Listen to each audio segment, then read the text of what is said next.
Hey, good evening, everybody. Welcome to our webinar tonight, 5 Things You Need to Know to Get Rich in Real Estate. I'm glad you could join us this evening. The idea for this webinar came to me a couple of days ago when I found myself answering pretty much the same question for about the 10th time in a very short period of time, like the 10th time in 2 weeks. Somebody asked me a question that was along the lines of, how do I get past my own paralysis of analysis and confusion and actually get going on my real estate investing career that I set out on, anywhere from weeks to months to, in one case, years ago. And I kept finding myself answering the same thing. I was given the same answer to everybody who asked me the question. And part of the answer was, you guys do know about this event that's coming up, right? Because this is totally your solution. And there's this wonderful conference that I've been talking about and putting on Facebook and emailing about for a month. That's coming up in Columbus in less than a month, that is complete, and it's going to solve your confusion problems, and it is under $200. So forgive me when I talk about that. No, don't forgive me. I'm not sorry for talking about that this evening. I'm not sorry to tell you to do something that you need to do anyway.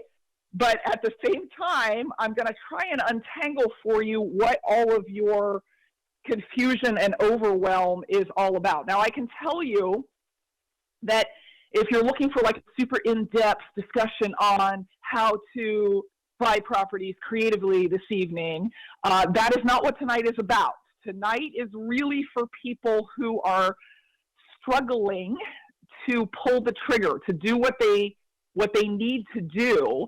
And it's not a pleasant place to be, right? There's a lot of negative emotions around going to RIA groups and going to meetups and going to places that people around you are making good money, and they're building wealth, and they have more time, more free time than you have. They have better vacations than you have.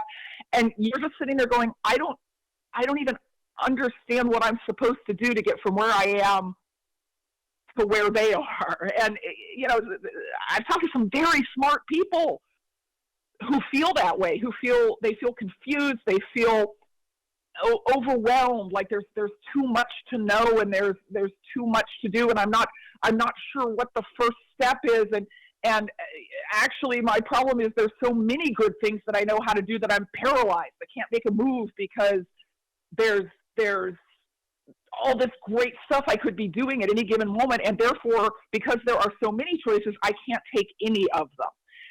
So if you are in that place, if you are feeling that way even a little bit tonight,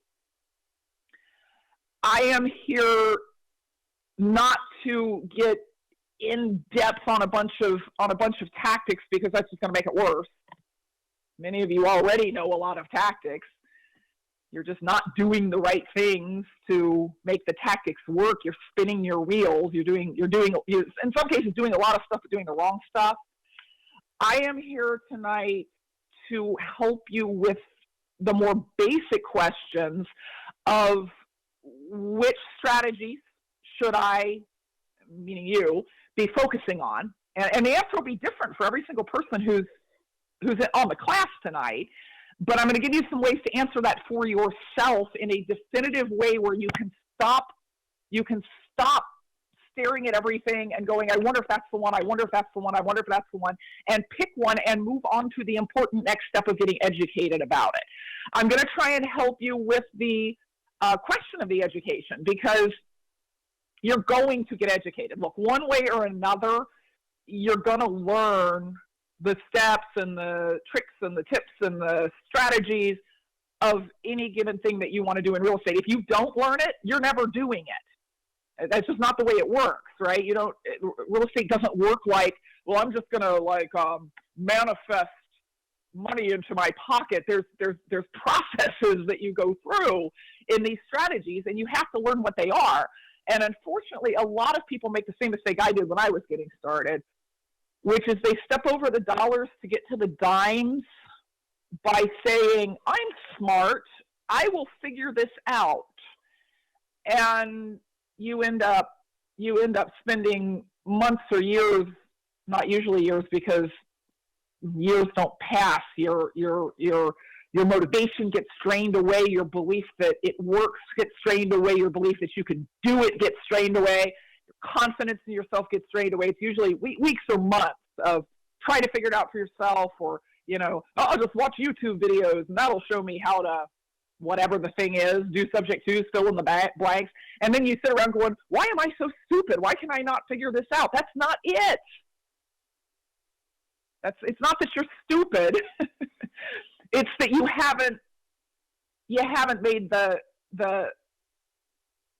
dedicated effort to get educated. Now, having said that, a lot of you are already like, yeah, I know, I get it, I need to get educated, but I don't know which education I need because there's so much available, yada, yada, yada. And that's true too. Man, I'm pretty careful about like which websites I give my information to.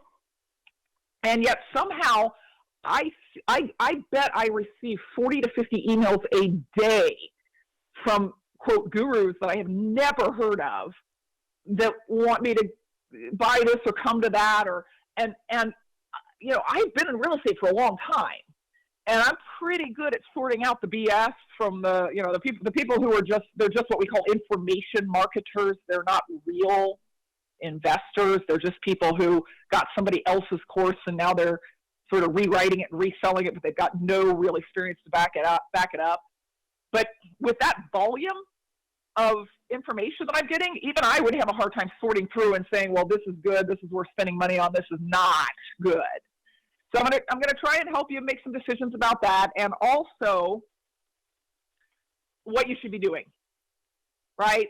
Most of you have full-time jobs, and so you have some limited period of time a week that you could realistically spend doing stuff to build your real estate business. Maybe that's 5 hours a week, maybe that's 10 hours a week.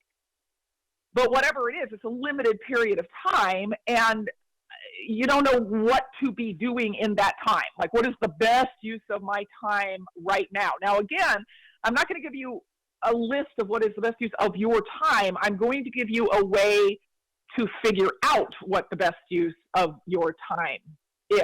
So trust me when I say I am here to simplify this whole thing for you. I think a big part of the problem is we overcomplicate it. And when I say we, I mean both, all of us as individuals overcomplicate the real estate business, but also it gets overcomplicated by people who have a bottomless array of courses and seminars for you to buy. And you know who I'm talking about. You've seen most of them on TV at some point or another. And it seems like, you take the course and they say, well, this course will teach you everything you know to do X. And then at the end of that course, they tell you, well, really, if you're going to be safe doing X, you also need to buy this asset protection course on doing Y. And also, you need to come out to Florida with us and learn to do Z. And there's always more and more and more and more courses. Nothing wrong with having a lot of courses. I've written probably 10 myself, and if you were to buy all of them, you would spend over $5,000. But I don't ever say to anyone, well, you need all of these, or you're not going to be successful in real estate. The complexity, a lot of the complexity comes from the fact that the rate that the real estate education market has gone is toward very expensive courses and seminars, and toward the idea that you have to have all of them, right? You have to have like a college level education in order to safely go out and make a deal. And that is absolutely 100% not true. And what I'm going to do for you tonight is I am going to boil it down to the stuff you actually need to know and do. And if you will just shut off that voice in your mind that says, oh, but I need to go learn about this and this and this and this and this, and also set up my LLC and get my business card. And before I so much as make an offer to a seller, this night will be a life changer for you. Okay. I recognize most of the people that are on the line. Not everybody know, and I know some of you might have come from people forwarding my information to you, and that's how you got on the webinar tonight. So just a second about me. My name is Vena Jones-Cox. That blurry picture up on the screen is me on my public radio show called Real Life Real Estate Investing. It has been on the air now for, it'll be 21 years. Oh my gosh, it's 21 years this month. That show has been on public radio.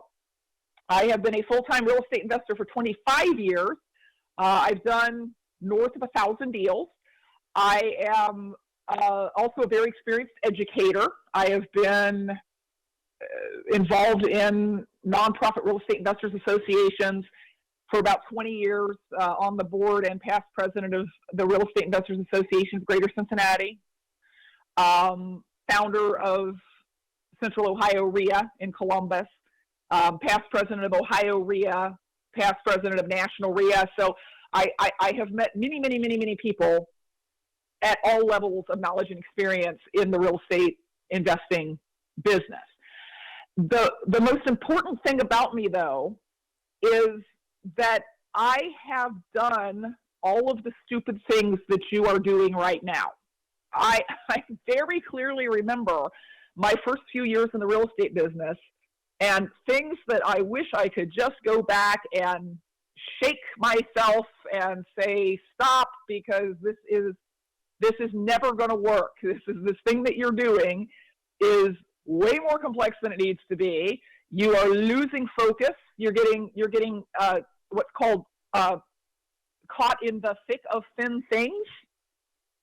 Right? When I first got into this business, when I was in my early 20s, and I would be up until midnight working on my real estate business, and I would be working on stuff that did not make any difference in the long term whatsoever. You know what? It took me days to come up with a clever name for my real estate company, and that name has never bought me one single solitary property that I can trace back to it. I have, from time to time, starting at the beginning and going on until now, really forgotten the basic important stuff and gotten overwhelmed and thought it was important for me to go out and spend time doing stuff that did not add to my bottom line, nor did it add to my freedom, my time, my happiness.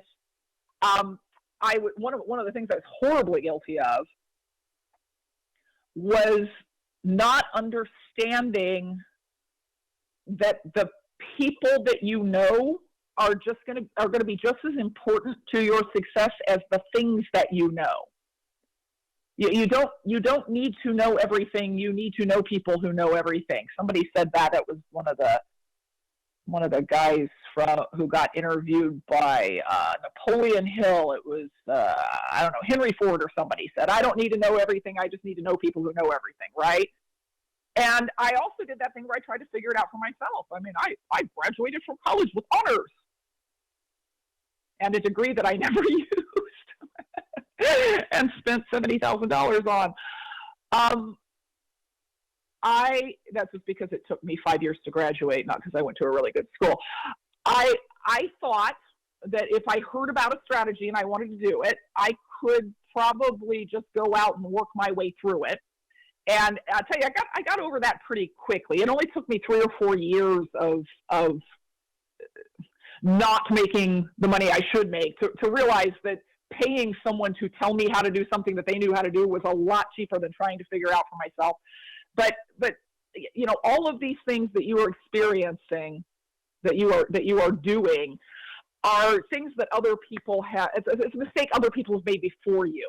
Okay, so don't think that I'm coming from this place where I'm like, no, the day I popped from the womb, I knew exactly how to do only the necessary stuff so that I had lots of time to enjoy my money and, you know, not lose focus on what was actually adding to my life. No, I've done all of those things too. Okay. And I remember the results that I was incredibly frustrated. I mean, for those first few years of my real estate career, I had a job.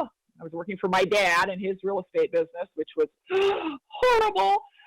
And the reason I had to have the job was because I wasn't making enough money on my own, in my own real estate business, to say goodbye to this incredibly stressful day job that I had. I mean, I would come home at night and my stomach would be in knots, and my I wouldn't be able to lower my shoulders. Like, my shoulders would be up around my ears and I wasn't able to lower them because I was so stressed out by the fact that I still had the job, by the fact that I didn't think I should still have to have the job, right? I felt stuck. Like, I've been doing this for 2.5 years now. Why am I not making enough money to leave this $18,000 a year job? Because that's how much I made working for my dad.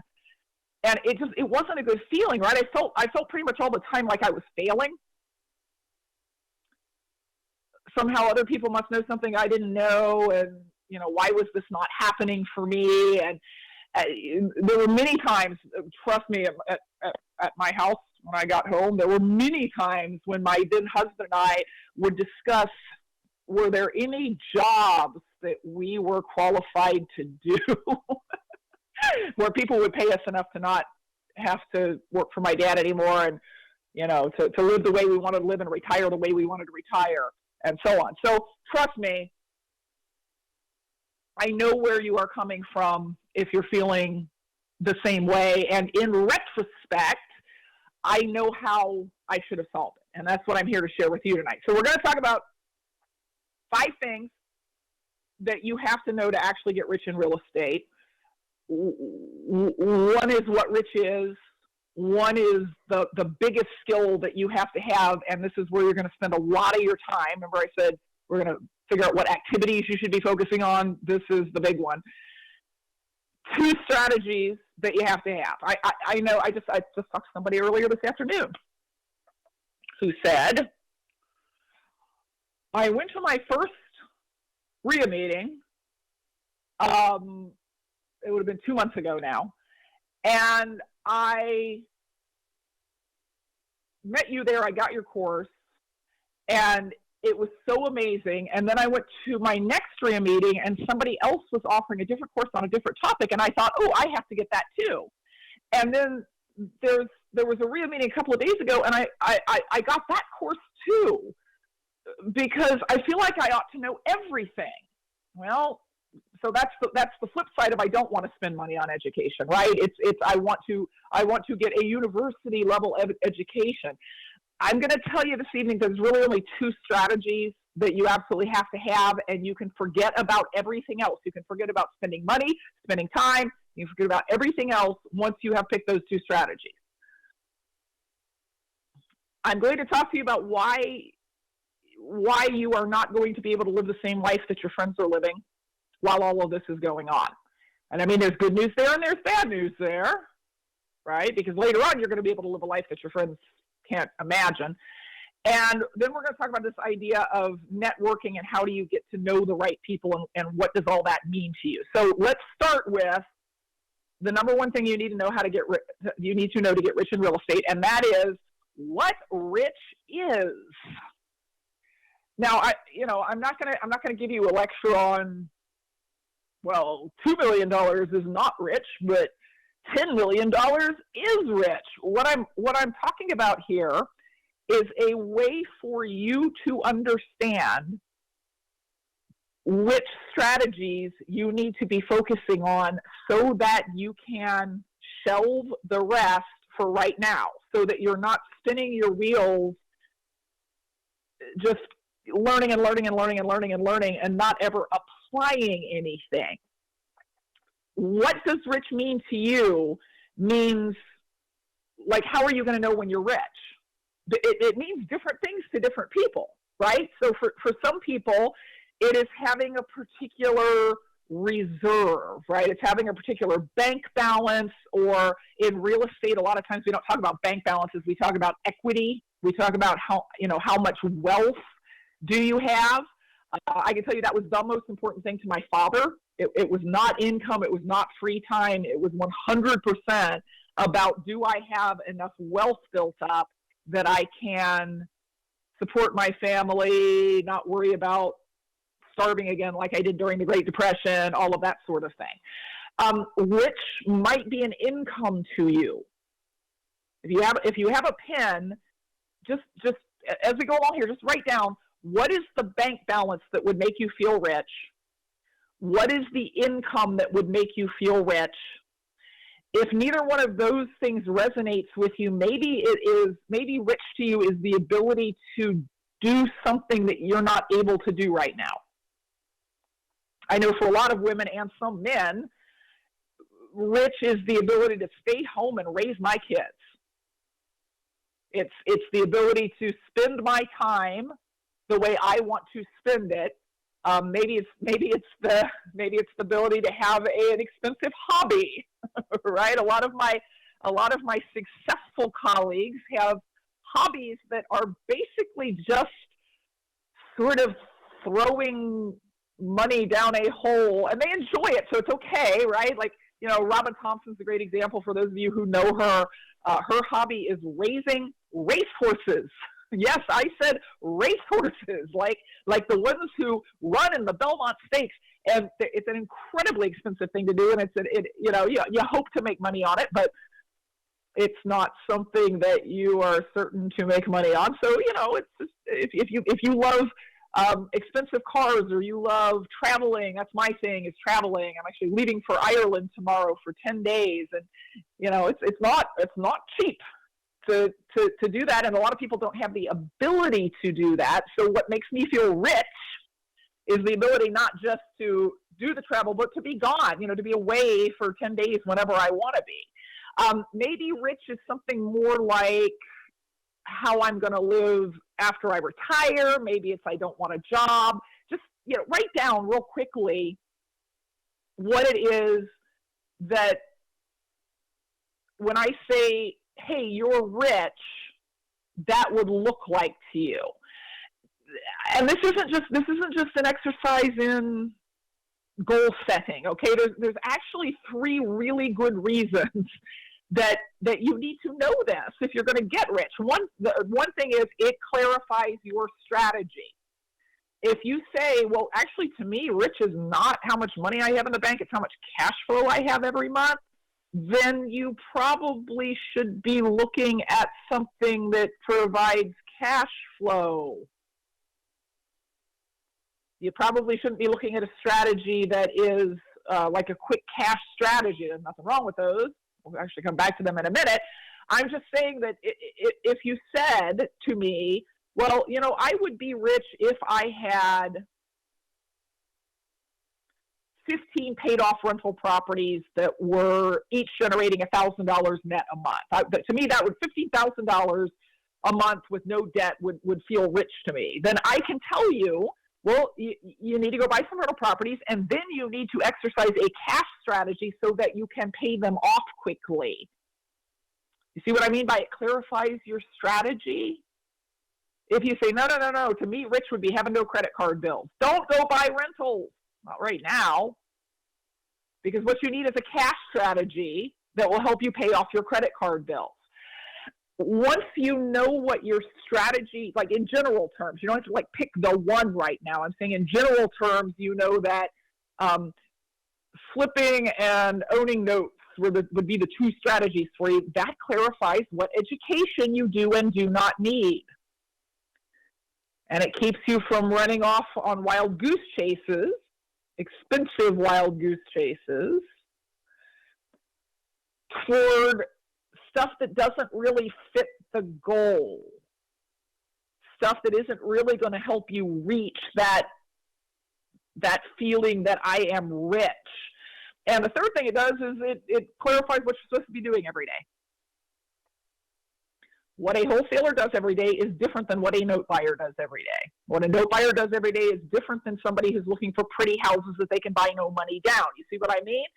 So it gets much, much clearer what it is you're supposed to be spending your time on when you know what your strategy is, and it's much, much easier to figure out what your strategy is when you know what your goals are. So here is the key question. Look at where you are now and ask it, forget about 10 years from now, okay? I'm just trying to get you to pull the trigger and do something positive here. I'm not trying to plan your life out for decades and decades, okay?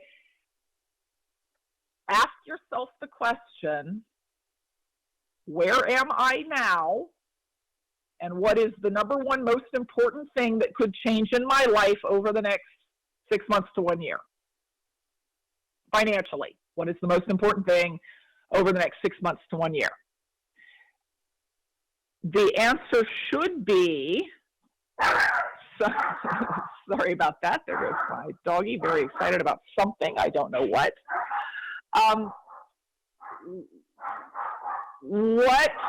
The answer should be something along the lines of, I want quick cash. I want money to pay off my debts. I want money to put in reserve. I want to pay off my rental properties. I want to acquire enough rental properties to allow me to be assured of a comfortable retirement 10 years from now. Whatever that thing is, write it down, tape it to your computer monitor, and envision it every day. It's always good to start your day beginning with the end in mind. I just got home from work. I'm tired. It's been a long day. Why am I sitting down to do another 2 hours worth of work on my real estate business? Oh, yeah, that's right. Right now, I've got $80,000 in student loans I need to pay off. In 6 months, I want to have that debt gone, both because it will make me feel better and because it will stop sucking up my resources and allow me to use those resources to go build my future by investing in real estate. And because I know that I need to make $80,000 in the next 6 months to 1 year, then I know that the strategies that will do that for me are wholesaling and retailing, right? This is the conversation you're going to have with yourself. And when you come up with the answer, when you say $80,000 in the next 12 months, I want you to write that down. I want you to put it where you can see it. And I don't just want you to look at it.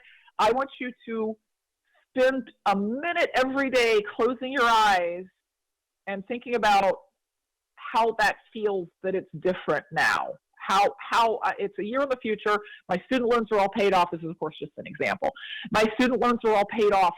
How does that make my life different? Oh, I feel so comfortable because I know that income that I was using to pay off my student loans is now mine to do with as I please. I feel good because I know I don't have that thing hanging over my head. I feel good because it's not draining money out of my life, right? I feel proud of myself because I accomplished what I set out to accomplish. Really, really feel that, guys, because that's how you're going to sit down and do the stuff you need to do to get the goal you're trying to get in the next 6 months to 1 year. And then the part about picking the strategy, that's detail.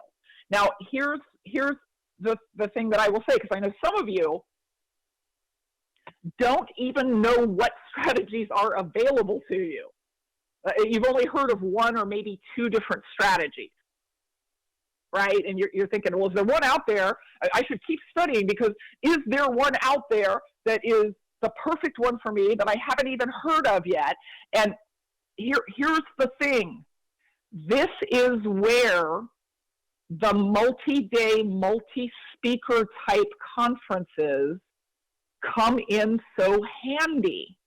I do one of these every single year called the OREA conference. I know many of you have been to that. This year we're doing a second one called Molding the Millionaire Mind, because a lot of people can't get to Cincinnati in the wintertime.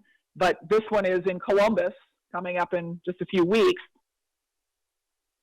And yeah, each presenter, there's 8 presenters in 3 days, so you do the math, right? Each presenter only gets between 90 minutes and 3 hours to kind of tell you everything they can tell you about what it is they do.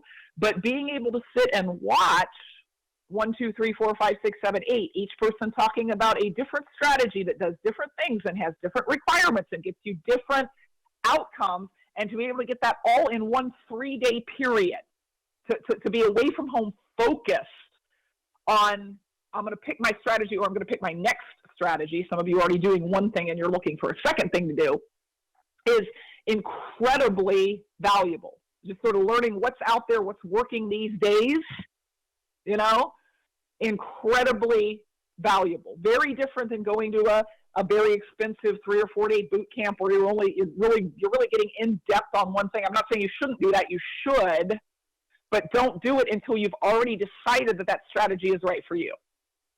And events like Molding the Millionaire Mind are what give you the big picture of, these are all the things out there that are working right now. Here's some people that are being successful about it. I've got them pinned down for 3 days so I can ask questions about the pros and cons of each of the strategies.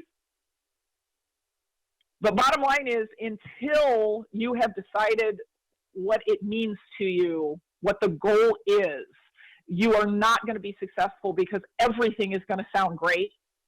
And you're going to go about picking out your education backwards. You're going to go get the education. You're going to go spend a bunch of money on education, not like Molding the Millionaire Mind that's under $200. You're going to go out and spend a bunch of money on education, just trying to choose which thing works. And if you went the other way and said, well, what does works mean?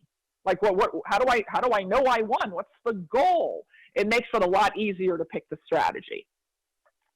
All right, so item number 2, the biggest skill that you have to have. 5 things to get rich in real estate, right?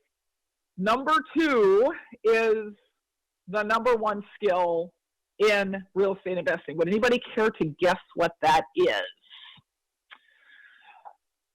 Because it's the same. It's very important. Let me say it this way. It seems super important right now because we're in a bit of a market deviation that is, it's unusual. I mean, again, I've been doing this for over 25 years, and I have seen buyers markets before, but this one is incredibly restricted. I mean, the number of properties on the market, meaning in MLS, is at literally a 20-year low. Literally, there are fewer properties on the market now in relation to the number of buyers there are than there have been in 20 years. And what happens when there's an extreme contraction in supply? Prices go up, and then we all sit around and complain and say there's no good deals out there. The number 1 skill in the market is making deals. Now, making deals really comes in 2 flavors, and I'll talk about that in a minute, but don't think that just because the market is what it is right now, that doesn't mean that making deals is not your most important skill, no matter when we're talking about. It was the most important skill in 1989. It was the most important skill in 2005. It was the most important skill in 2009 at the bottom of the market. And it is the most important skill now. So one way to look at making deals is to say, I am finding owners of the kind of real estate that I'm interested in dealing with who value the properties different than I do. Now, what does that mean? I can hear through the GoToWebinar interface. Did you know there's an ESP plugin for the GoToWebinar interface now, and I can hear all of your thoughts? I can hear you thinking, well, I mean, I know how to value properties. You use comps. Well, if that were true, there would be no money to be made in real estate. The way that we make money in real estate is that other different people value the same piece of property in different ways. How do I buy a property with an after-repaired value of $140,000 that needs $15,000 in work for $85,000? I have that property under contract right now. I have it under contract for $85,000. Put $15,000 in it, it's worth $140,000. how in the world do I get that deal?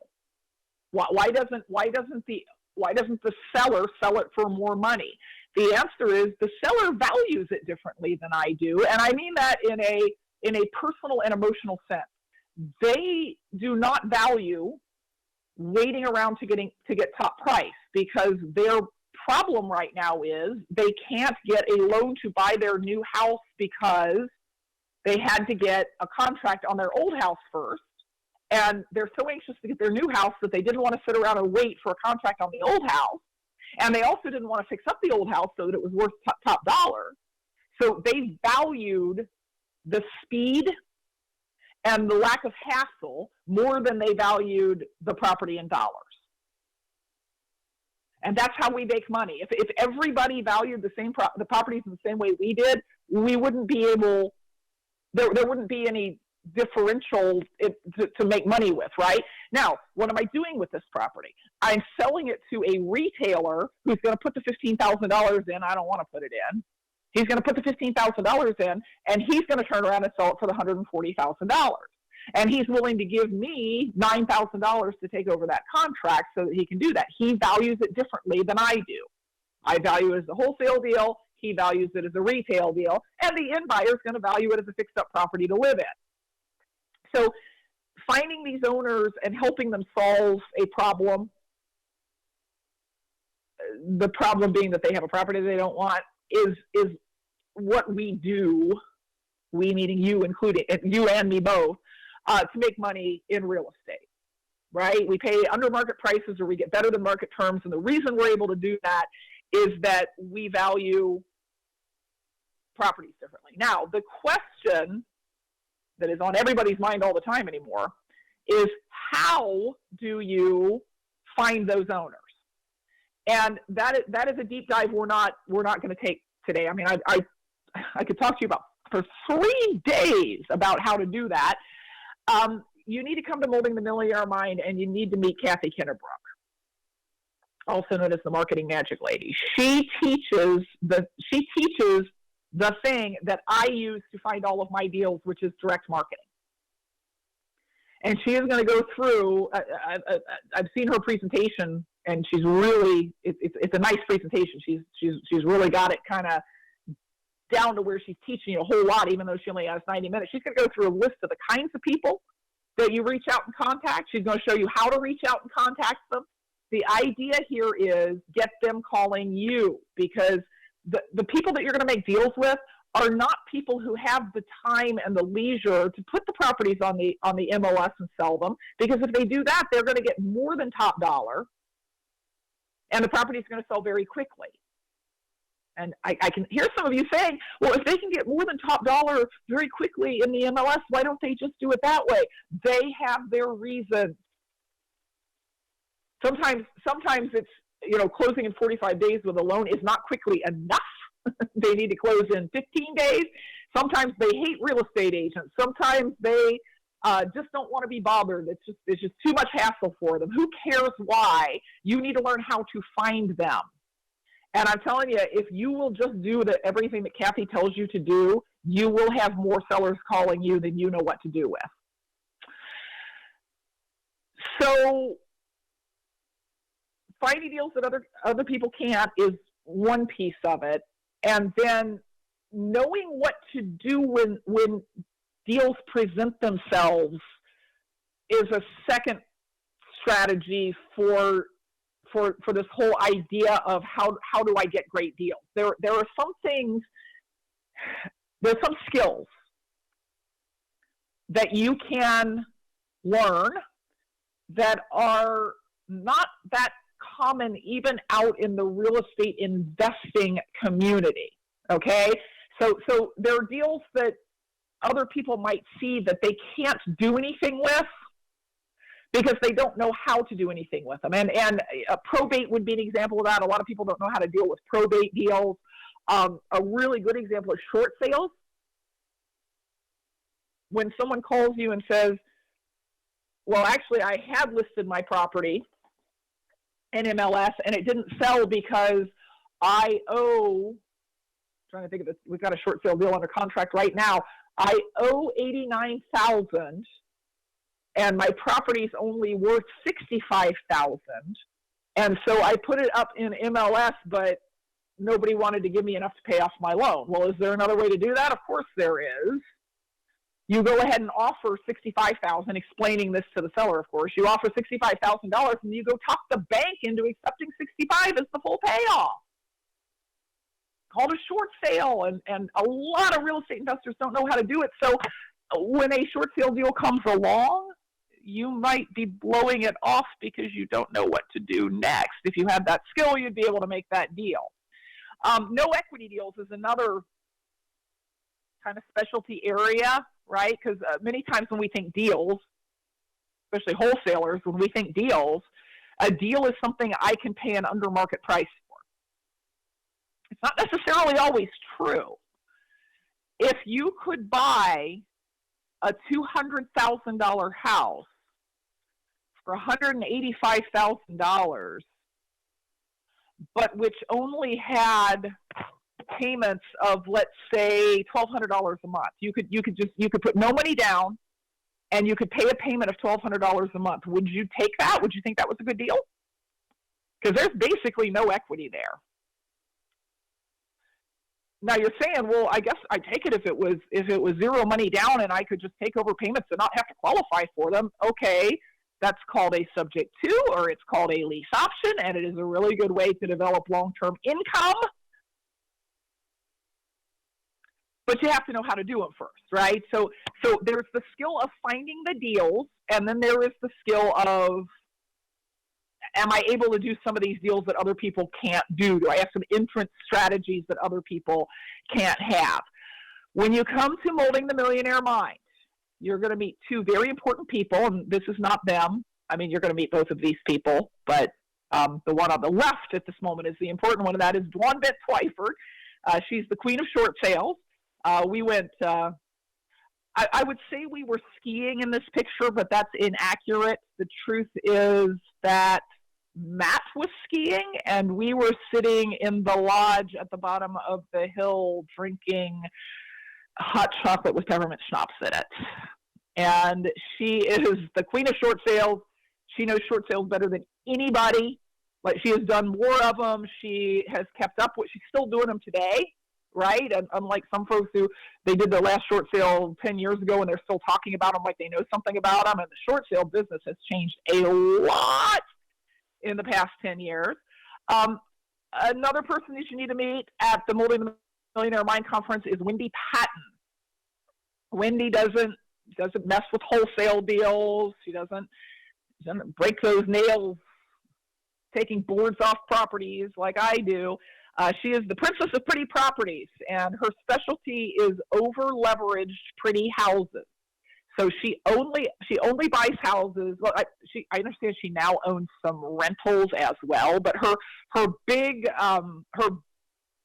wealth was built on buying houses that, strictly speaking, the seller owed too much on, and doing it creatively, doing it by lease optioning them or buying them subject to, depending on the situation. She'll explain that at Molding the Millionaire Mind, and then turning around and lease optioning them to other folks. And I've seen some of the properties she's done, and you would be happy to live in any of the houses that she's done this strategy with. Like, you'd be like, yep, I could totally deal with this. These are nice houses, nice areas, good school systems.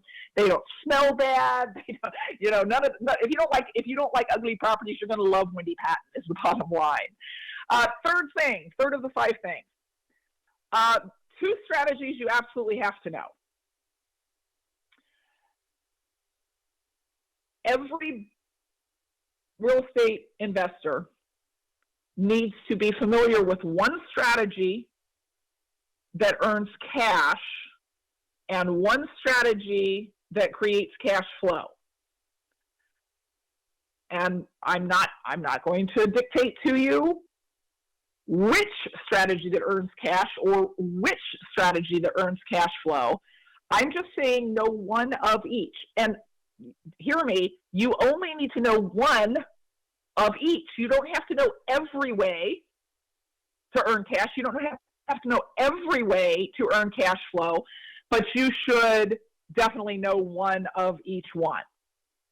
Doesn't that simplify things? You don't have to know everything. You just have to know one of each one. Now, just to clarify, let me tell you what I mean by the difference between cash and cash flow, because sometimes I talk to people and they seem to think that, like I'll say, so are you looking for cash or cash flow? And they say, oh, I want cash flow, so I'm going to wholesale. Wholesaling is not cash flow. Wholesaling is cash. And I know you can do it over and over again, and then it seems like cash flow, but each wholesale deal is a one-time income event. So when I'm talking about cash, I'm talking about you take the thing, the property or the asset, and you flip it, and you get one check, and that check does not repeat until you go out and find another deal. Now, cash is an important thing in your business and in your life. If you are looking to get debt-free, you have got to have cash to do that, right? Rental properties are not going to make you debt-free. In fact, many times you have to take on debt in order to buy rental properties. Cash is just really crucial in the real estate business. I can't tell you how many real estate businesses I have seen that I would call flourishing that ended up crashing and burning because of a lack of cash. Like people with hundreds of rental properties, losing them all because they had tons of equity and no cash. Of course, that happened in 2008. You need cash, right? You need cash to pay off your rentals. You need cash to fix the roofs when they go bad. You need cash to eat. You need cash to pay your bills. Cash is also highly taxed. In our business, if you are doing a cash generating strategy, it's going to be a strategy that you pay a lot of tax on. The government, in other words, is going to take away a lot of your money when you're generating it in cash, unless, of course, you're doing it through some sort of tax-free plan like a 401k or an IRA, which we're also going to talk about at Molding the Millionaire Mind. When I say cash flow, what I mean is repeated payments that are coming from a single deal. So one asset, check comes regularly. You cannot get cash flow without owning or at least controlling an asset. You can't get it by flipping the asset. Cash makes you debt-free, lets you build up reserves, lets you take nice vacations. Cash flow is what leads to financial freedom, meaning you don't have to have a job, meaning you get to control your time. It also is associated with long-term wealth, right? When you think of really rich people, you don't think of them going out and having to do a job every day. You think about them being wealthy, about them having passive income that exceeds their debts. Part of the reason that it's associated with being wealthy is because it is taxed more favorably. Cash flow is always taxed more favorably than cash. So, which one do you want? You want cash or cash flow? Let me guess that the answer is both. You don't want to give up one to get to the other. So, one of each. Okay, this is like a Chinese menu. I want you to pick one from the left-hand side and one from the right-hand side. Your cash strategies are wholesaling, retailing, and flipping notes. Your income strategies are rentals, lease options, and holding notes. All you got to do is get educated on one from the right-hand side and one from the left-hand side. And I'm not saying you're never going to want to go get educated about another one. I'm just saying if you want to get rich right now, pick one of each and get educated about that, and don't spend a bunch of money or time learning about all of these other things.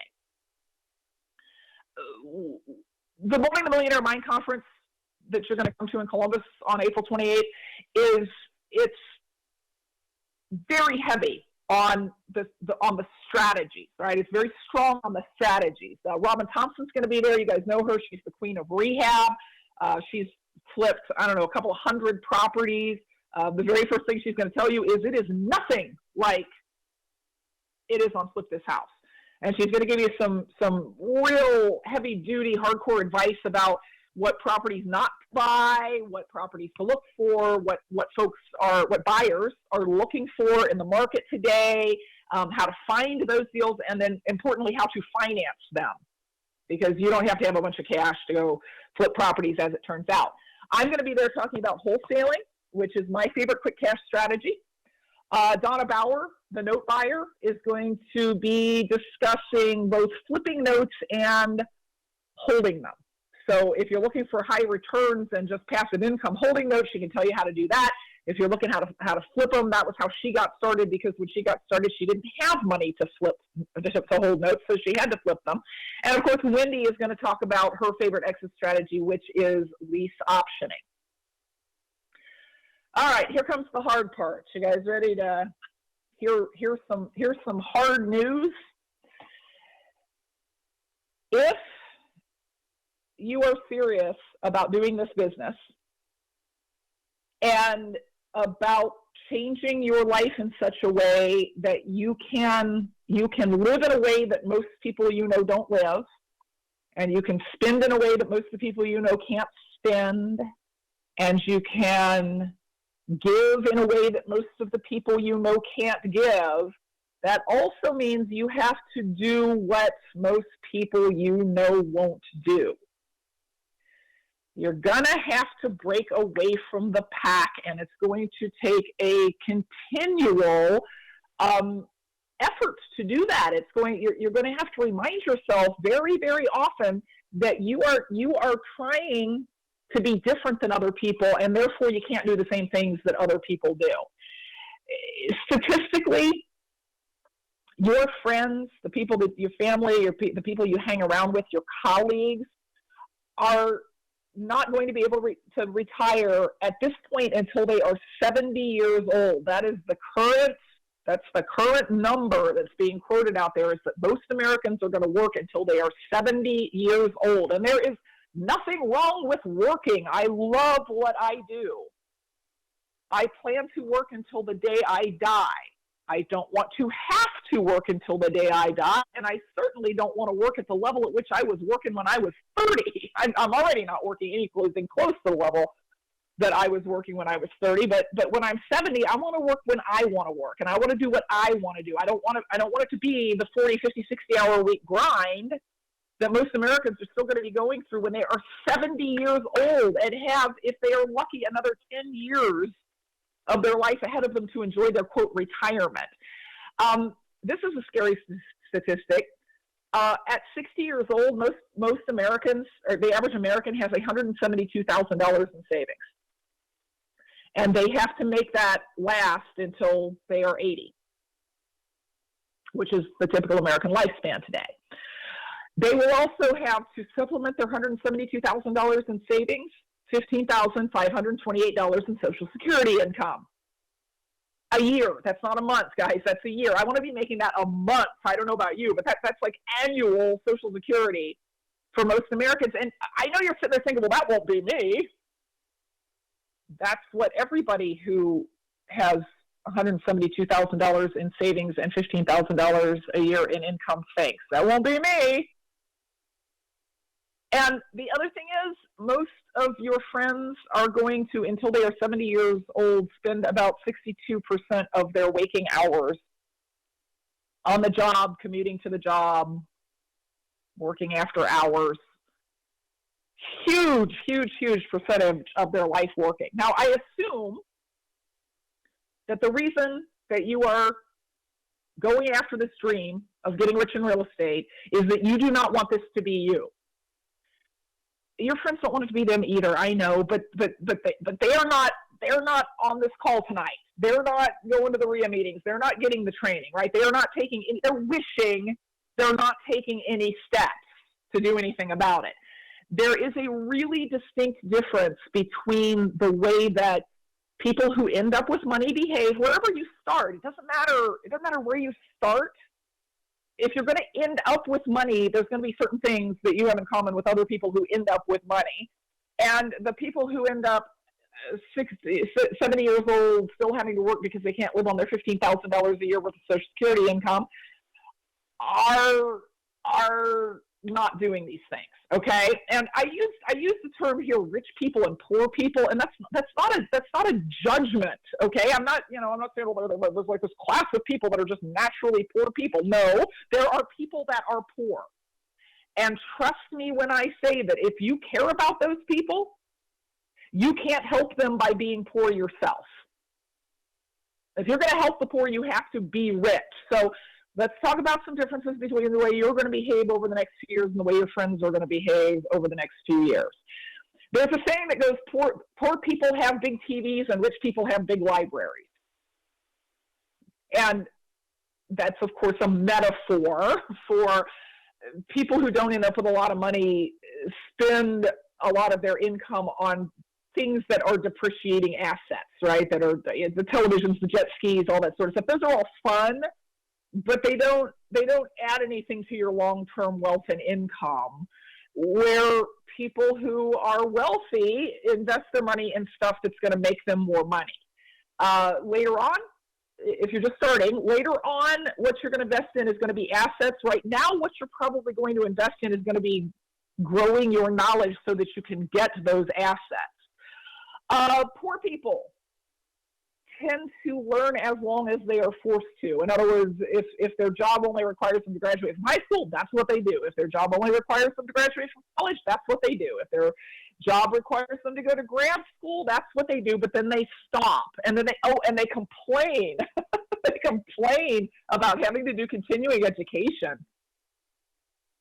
I'm a licensed real estate agent, so I have to go to 30 hours of continuing education every 3 years. And I go to these classes, and people are just like, "Oh, I can't believe they make us do this. This is so terrible," because they don't care about growing themselves or what they can do by learning more. They consider it an unpleasant necessity.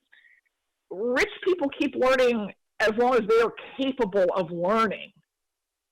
I mean, they not just about their own business. I mean, obviously we in real estate invest a lot of time and money learning about our own businesses, but just learning more about everything, right? The way the world works and things you're just curious about. This is one of my favorite sayings: poor people make excuses and rich people make things happen. And I have found that to be absolutely true. The richest people I know, measured both in dollars and in freedom of time, they did not let anything get in their way. And some of them started with these, Donna Bauer, let's take her for example. She had 4 children under the age of 10 when she started buying and selling notes and mortgages. She had a husband who did not want her to work. He wanted her to stay at home, but he wasn't really making enough money for them to survive very well. So she decided, again, with not too much support from the hubby and 4 little kids running around, that she was going to sit at her kitchen table and buy and sell notes and mortgages with no background in that. I mean, she had a mentor who taught her how to do it. She took a class, and then she worked with this guy.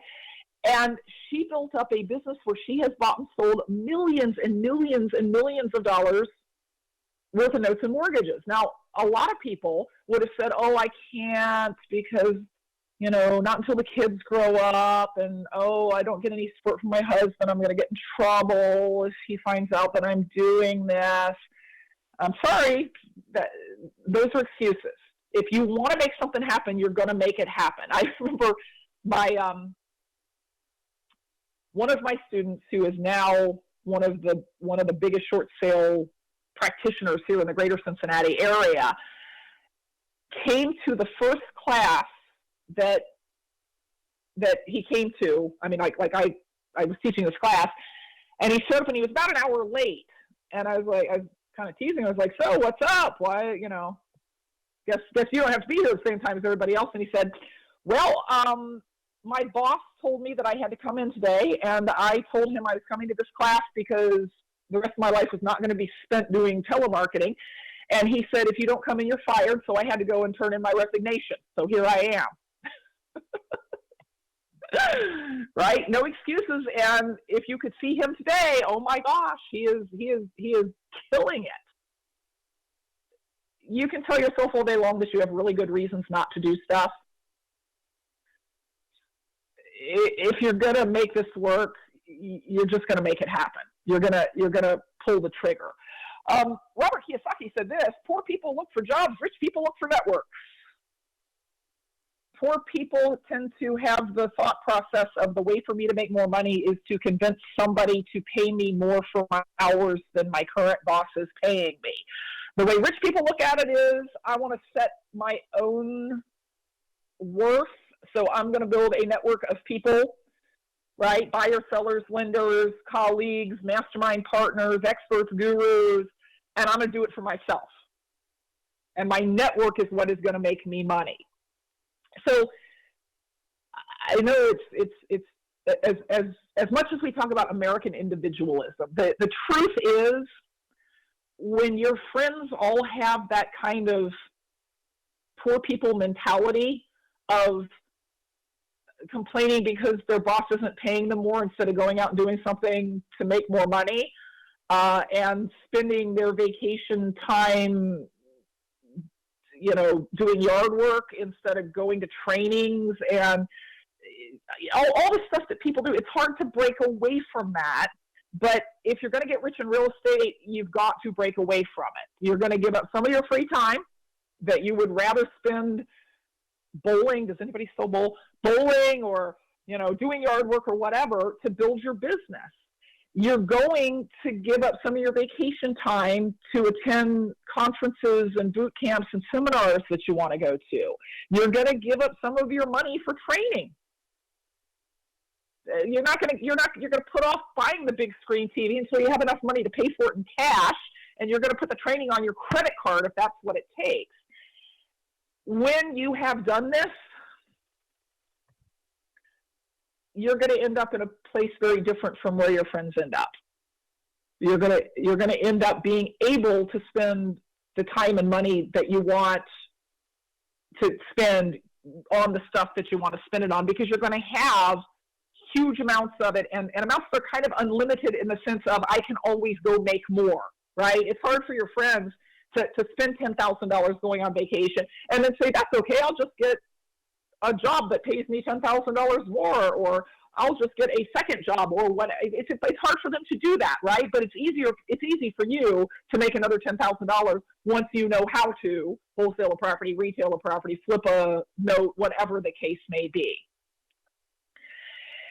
So it's somewhat unfortunate that you might have to stop hanging around the people that you are hanging around and start hanging around different people for your own good. Because the other thing that I think you probably already know about your friends is that they're not always super encouraging. They often will, they see you doing this. They see you taking a vacation day to go to Columbus and go to a conference, and they're like, what are you, nuts? Oh, so you're doing that get rich quick thing, aren't you? Ha ha ha ha ha. Haven't you heard the real estate market's terrible? Right? They discourage you. They pull you back. It's like, you've heard the thing about the crabs in the bucket, right?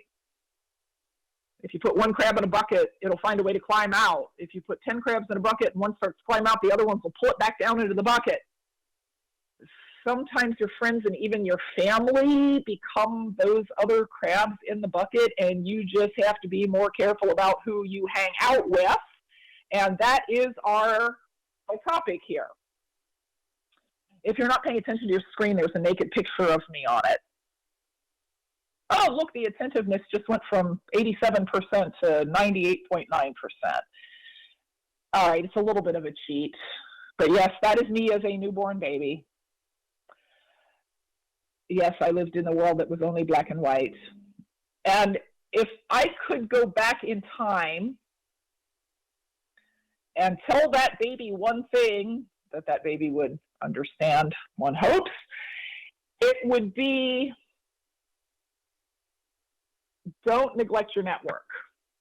It would be, you're going to grow up being able to figure out a lot of things and being able to shortcut a lot of things and being told that you're really smart.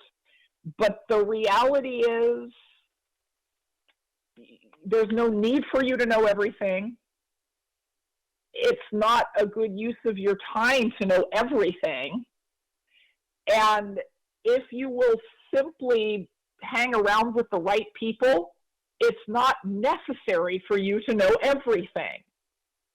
I was so bad for probably about the first 10 years of my real estate career about not building my network, about trying to figure it out all on my own, I had somebody, one of the people that I was talking to this about this, that kind of brought on this webinar, called it suffering in silence. Right? I've got this deal on the table, and I know it should be a good deal, but there's this one weird thing about it, and I can't figure it out. And I'm not going to ask anybody because I don't want to bother them. You know, you should not. You should know your strategies really well. You should be the person to whom people come to talk about your strategies. But other stuff, stuff that's outside of your strategies that are or maybe super, super specific, you don't have to know the answers to those things in order to pull the trigger. You just have to know people who know. You just have to know how to get to, yes, experts. Experts are important, but so are your colleagues. So it's just knowing other people, right? And in order to do that, you're going to have to go where they go. You're going to have to go to RIA meetings. You're going to have to go to meetups if there's a decent one in your area. I've gotten a little cynical about meetups because I have found that they are very often, kind of personality centered. There's some guy and it's all about him and him building his network and not you building your network, right? But hey, if there's a good one in your area, great. It's about going to live events, live conferences, live boot camps. Why is it that the really wealthy, really experienced investors out there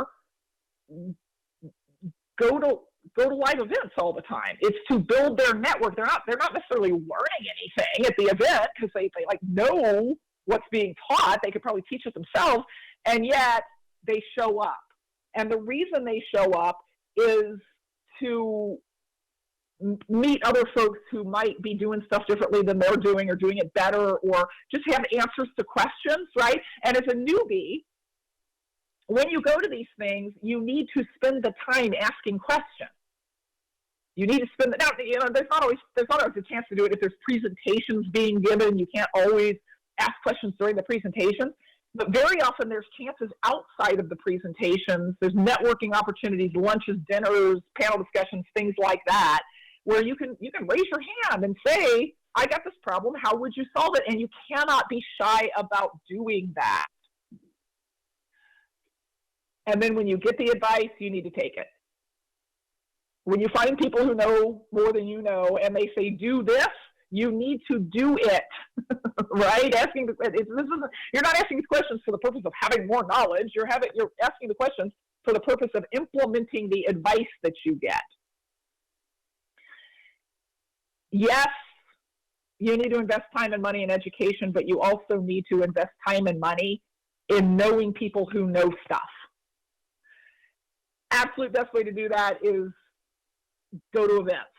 And you want a nice, close in time, cheap, fun, inspiring, motivating event, come to Molding the Millionaire Mind. It is April the 28th, 29th, and 30th in Columbus.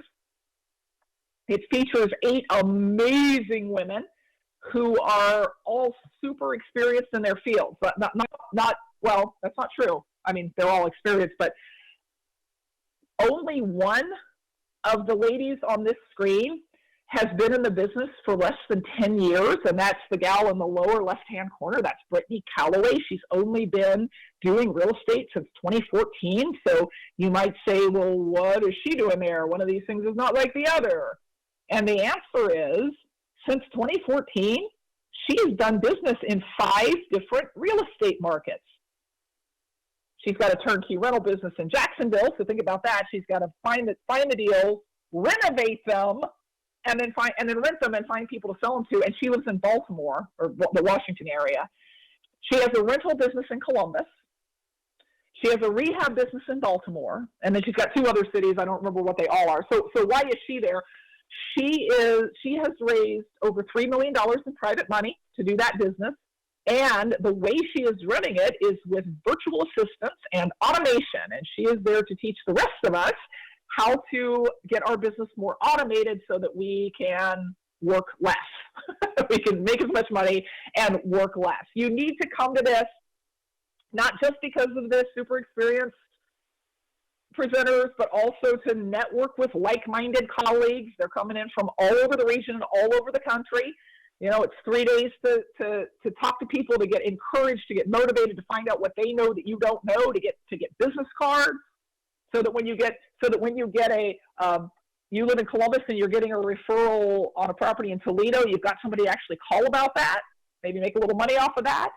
All of the great strategies that are being taught there are, I mean, they're up to the minute, they're detailed, right? How to find deals with Kathy Kennebrook, how to do short sales with Juan Bent Twyford, how to retail and resell houses with Robin Thompson, how to do pretty properties, what to do with those pretty no equity properties that you get leads on. That's with Wendy Patton. Brittany Calloway is going to talk about automating deals. Jessica Zientarski, that's a mouthful. Jessica,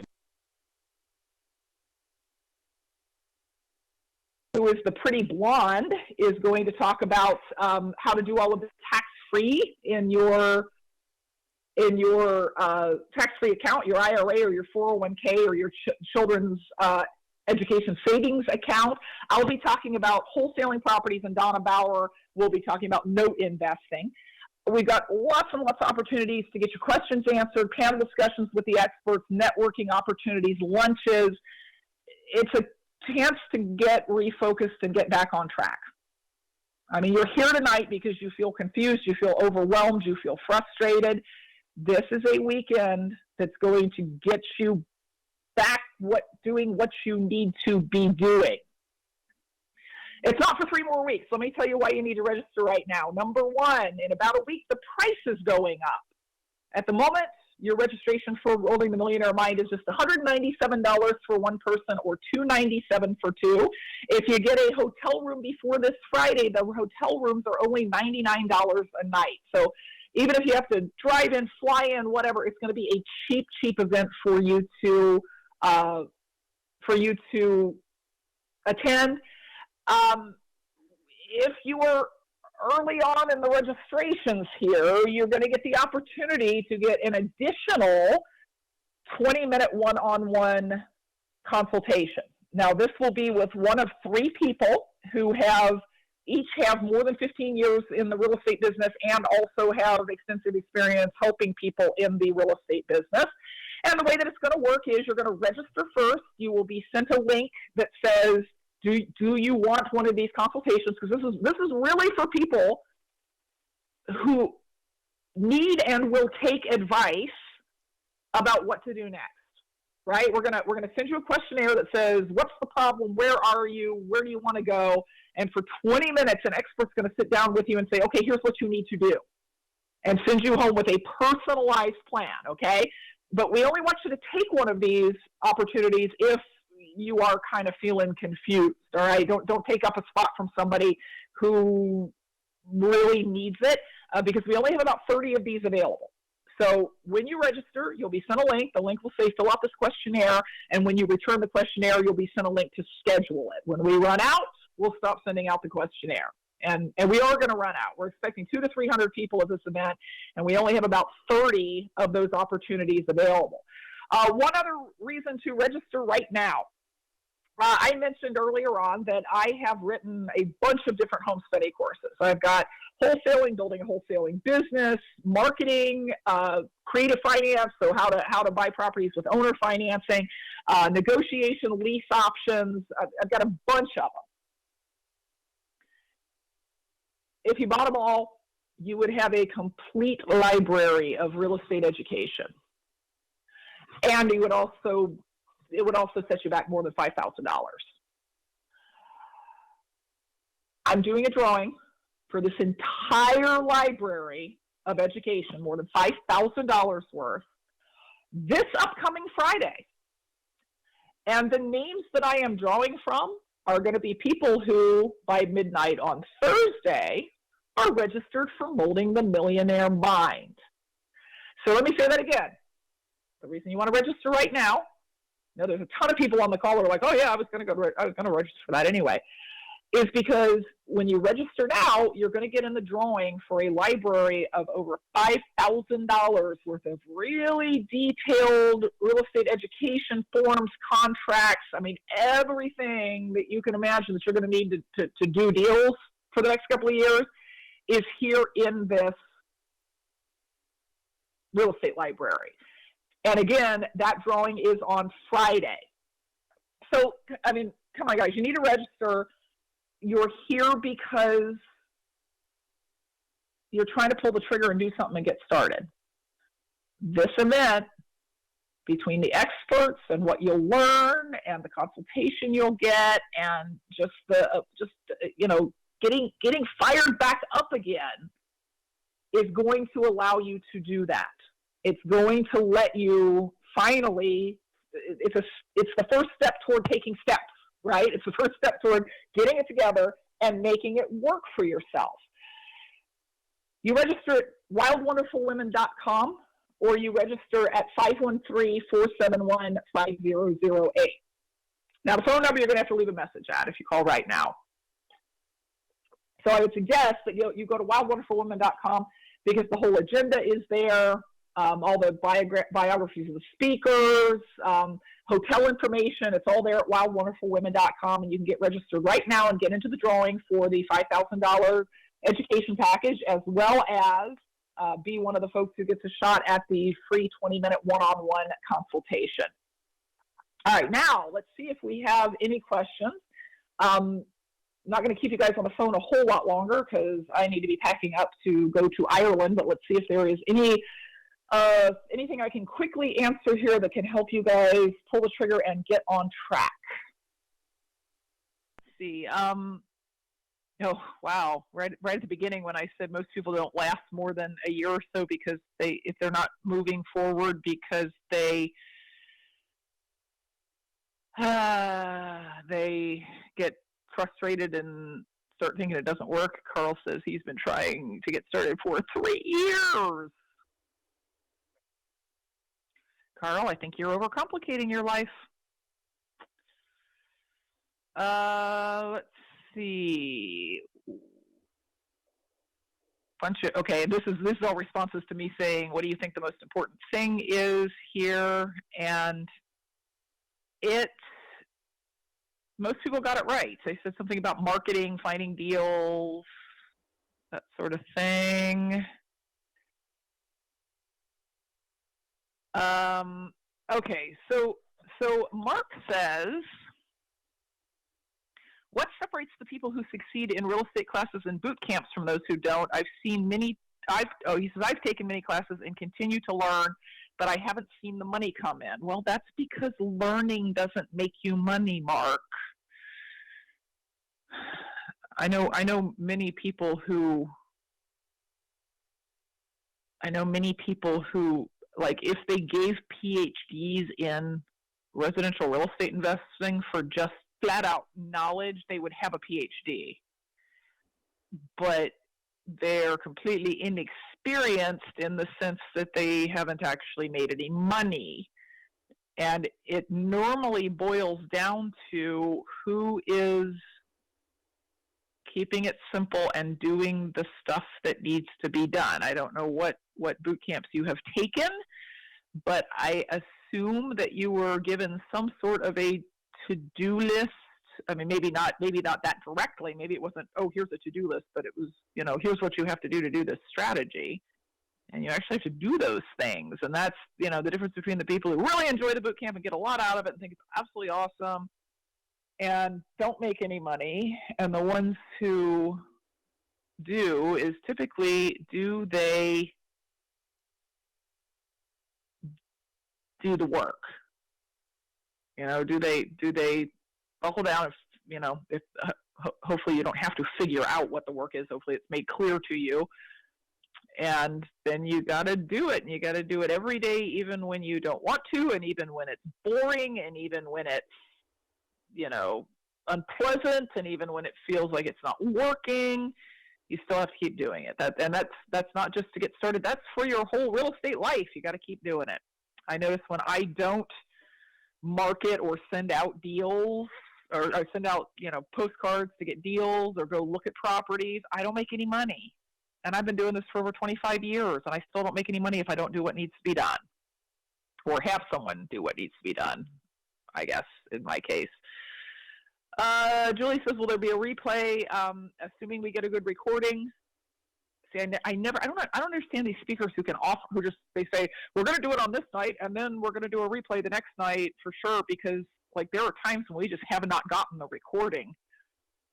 So if there's a good recording, we will do a replay tomorrow. Great webinar. Thank you from Roger in Orlando. Thank you for being here, Roger in Orlando. Stephen says, I guess I should have addressed this.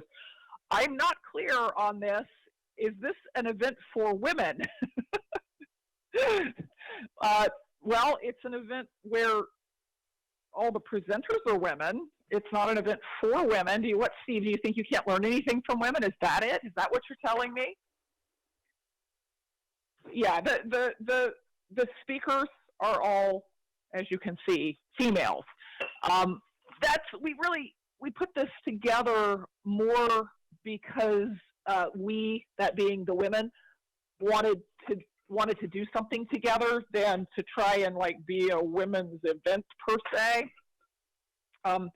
And I wish you guys could see all the stuff that's going on in the background here. I'm getting all these emails from the girls saying, I can't wait to see you all. I'm leaving my husband at home because I just want to hang out and have some girl time. And we all kind of came up together in the business, except for Brittany, who is, again, fairly new. We all started right around the same time in the late 90s or late 80s or early 90s. And we were all broke newbies together, and we all figured it out together, and we all kind of became speakers at the same time. So that's the why is the faculty all female. And come on, I want you to think about the women speakers that you have seen and the men speakers that you have seen, and tell me, just as a general rule, not painting everybody with the same brush, but as a general rule, who teaches more? The women, right? Okay, Malik says, are you having a seminar in Philadelphia next month? And the answer is yes, I am. Obviously not the same one. The one that I'm doing in Philadelphia next month is a wholesaling academy. And it is May the 18th, 19th, 20th, and 21st. And if you are planning to attend that, you should probably sign up, because I was at the dig group on Saturday, and we almost sold it out. On Saturday, we almost sold it out. So you can go to regoddess.com and get registered for that if you want to come to that. Let's see. Caroline says, why are men allowed? Just kidding.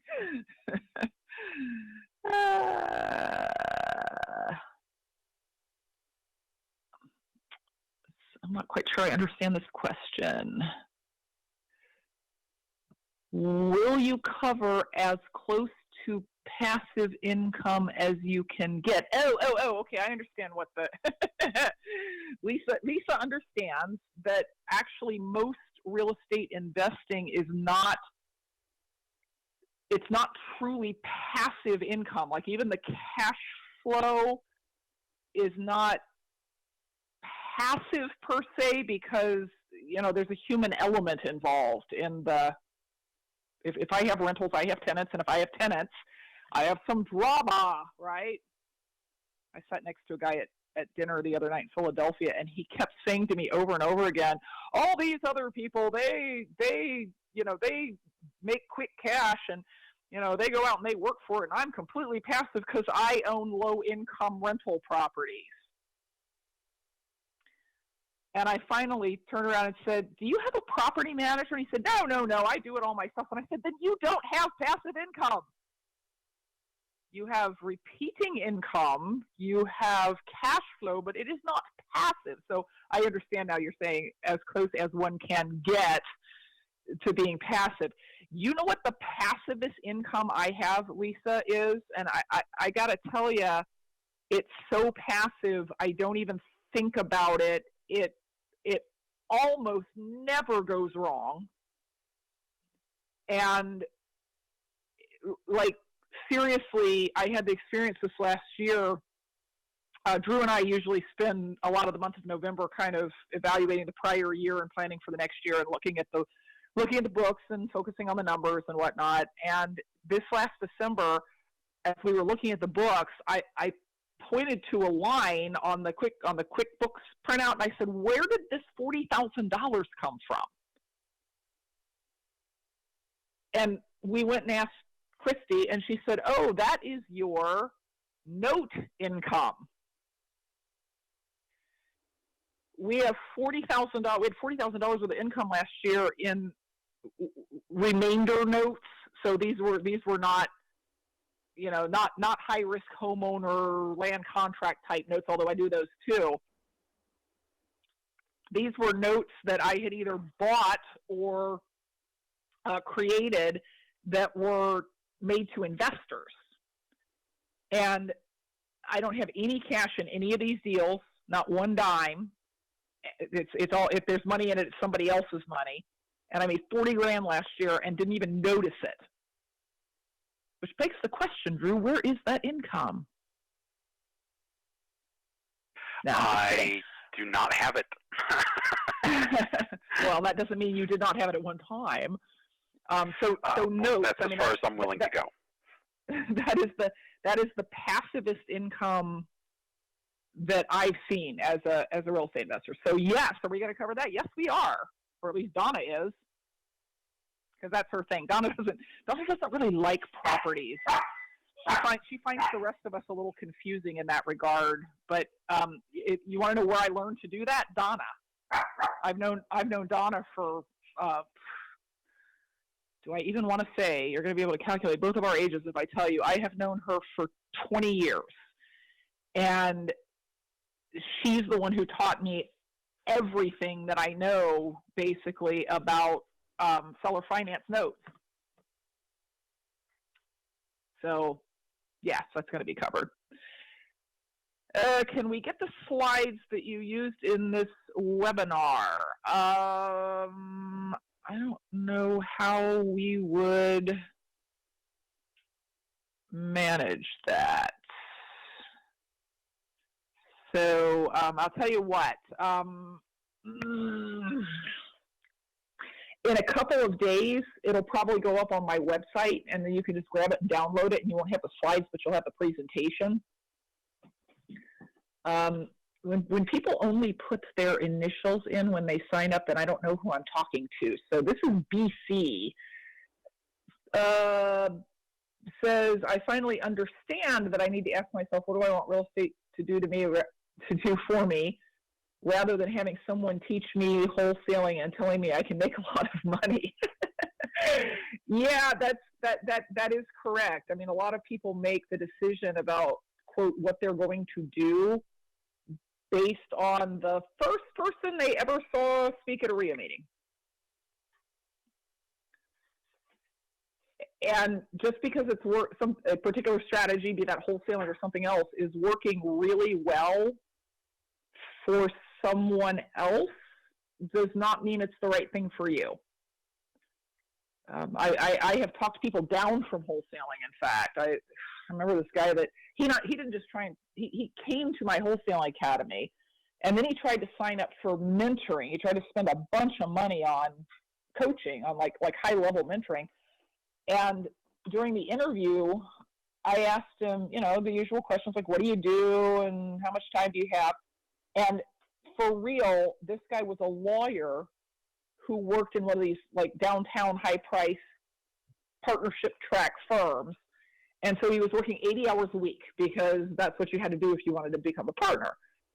And he had 4 kids and a wife and was making, quite a bit of money. Now, by the hour, it probably wasn't that much. He's making like $200,000 a year, but for the number of hours he was working, it probably worked out to, I don't know, about the same as a truck driver would make. And I said, why in the world do you want to wholesale? Not only do you not have any time to commit to it, because like any time that you would use, you would be taking away from your poor children, but also you need more taxable income, like you need a hole in the head. You need income that's going to save you taxes, not income that's going to cost you taxes. You need to be investing in rental properties. And he was mad. He's like, oh, who are you to tell me? I'm like, well, I'm the person who's not going to mentor you. That's who I am to tell you. Let's see, Malik, I think the answer to your question is yes, but you're going to have to call Christy because that's the price for people who already have my home study course.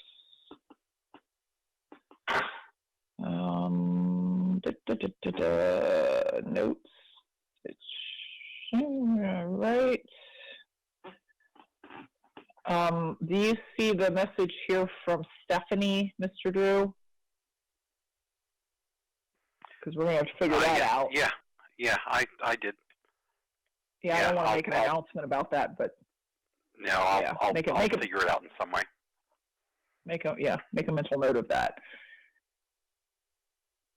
All right.